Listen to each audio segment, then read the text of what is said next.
Hello, and welcome to a Centipede Press unboxing. This, my friends, is Hellstone by Steven Spruill, with all sorts of protection for the book. Jared, Centipede Press, does like to reuse packing materials, and it would appear that I got an entire bag of some sort as material here. Anyways, the book is secure, and then inside the bubble wrap, we have Hellstone. Ta-da! This is actually the first of 3 Centipede Press unboxings, because I got another one that came in, and one that should be here any day now. So we have the Centipede titles coming in left and right. Nice little Sheridan quality assurance tag. Which I feel like I haven't seen one of these tags in a while. I don't know if he had switched away from Sheridan into some other binder, but for a while there was the tag being slipped into the book itself. But anyways, that's pretty cool that we're back to there. This is Hellstone, a novel that of deep sea terror. That has been out of print since 1980. Steven Spruill wrote a horror novel dealing with Nessie, the Loch Ness Monster. I don't know if that's really the horror itself, or if there's other horror. Oh, it's double-sided. So you can get David Ho's artwork with the text and without the text.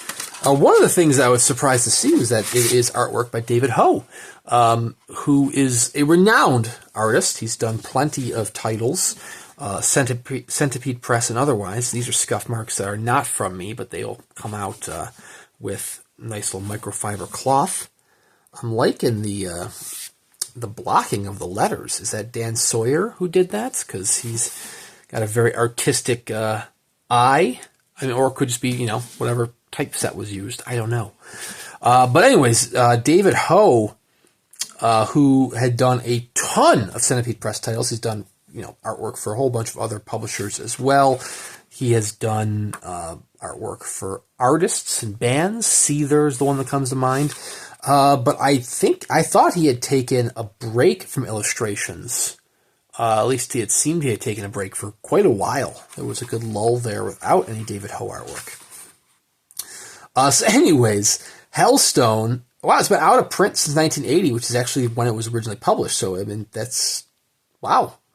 Hellstone is about a reporter and his scientist friend who go out to, oh, look at that. We actually have descriptions of the illustrations, the interior illustrations, which is very cool. That's something that Centipede hasn't really done.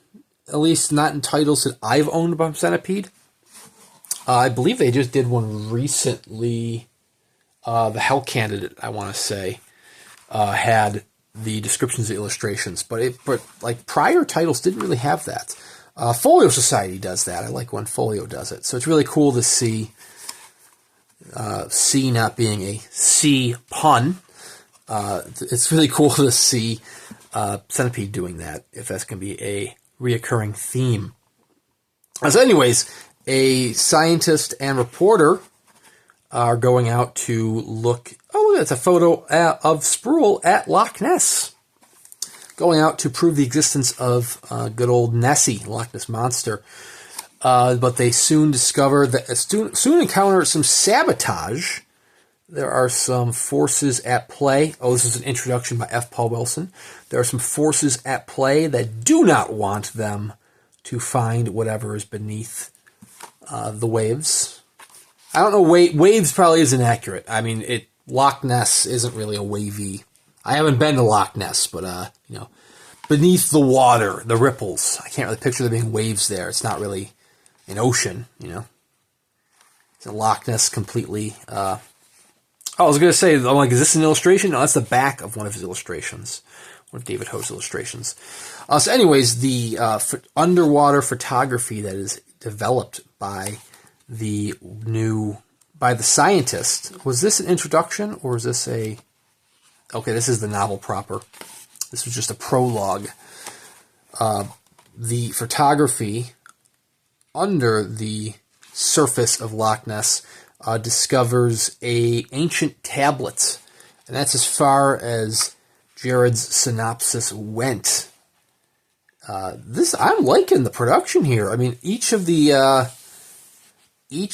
chapters has its own little kind of like drop cap header image. I imagine that these are all scanned from kind of more traditional art pieces. Oh, there's the ribbon marker. But each chapter is a different one, so it's not like, you took one image and ran with it. We've got some David Ho there as well. Looks like we got some Viking mythology going on.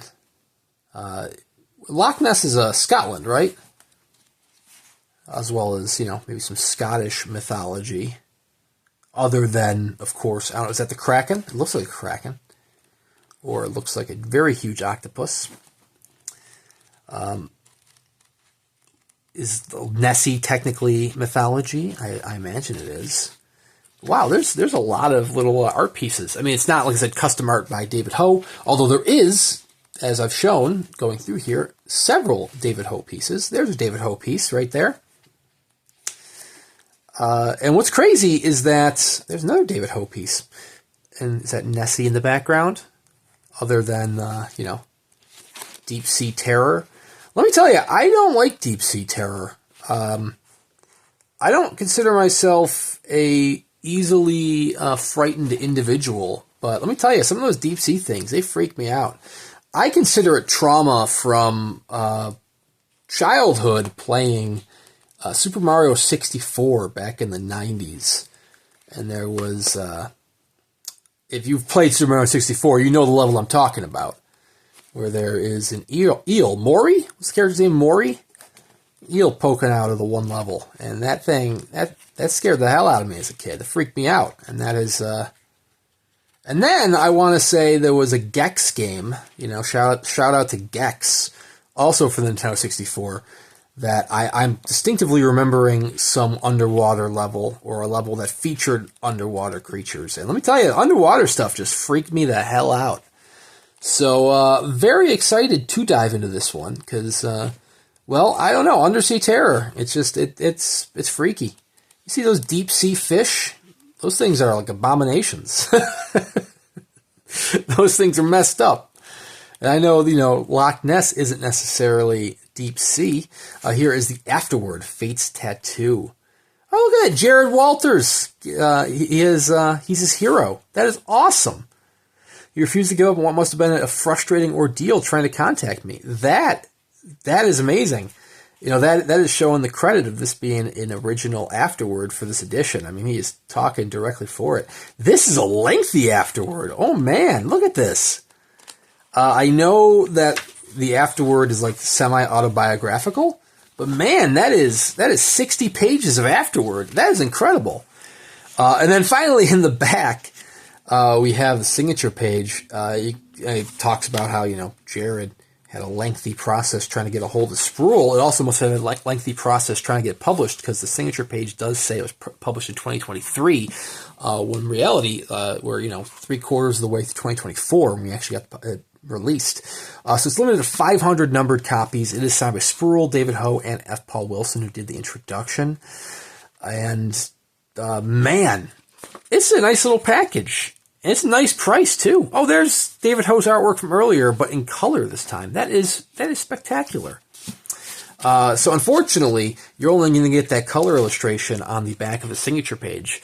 So if you get the unsigned copy, because usually there are some unsigned copies available after the signed copies have sold out, you're not going to get that full color illustration.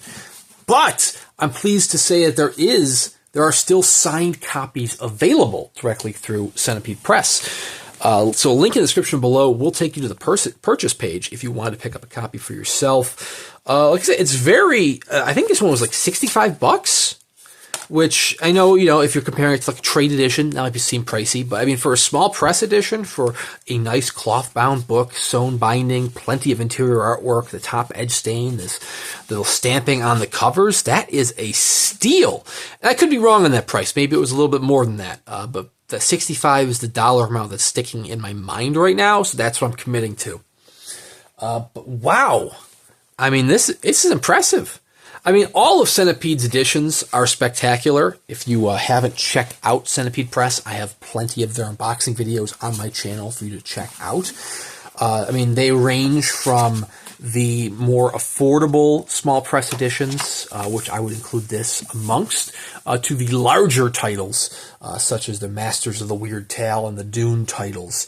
But man, each and every single one of their editions is top-notch. It's definitely worth checking out if you are a fan of classic horror, classic sci-fi. He's got some sword and sorcery as well. All sorts of stuff under his Centipede Press publishing house, and each one is a marvel in and of itself. I would highly recommend checking them out. Or if you just want to live vicariously through me, then you can subscribe to the channel. Like I said, I have plenty of unboxing videos on here from Centipede Press and a bunch of other publishers, as well as at least one book review a week, so plenty to keep you entertained. But anyways, thank you very much for watching. Check out Hellstone by Steven Spruill. Check out Centipede Press, and we'll see you around next time.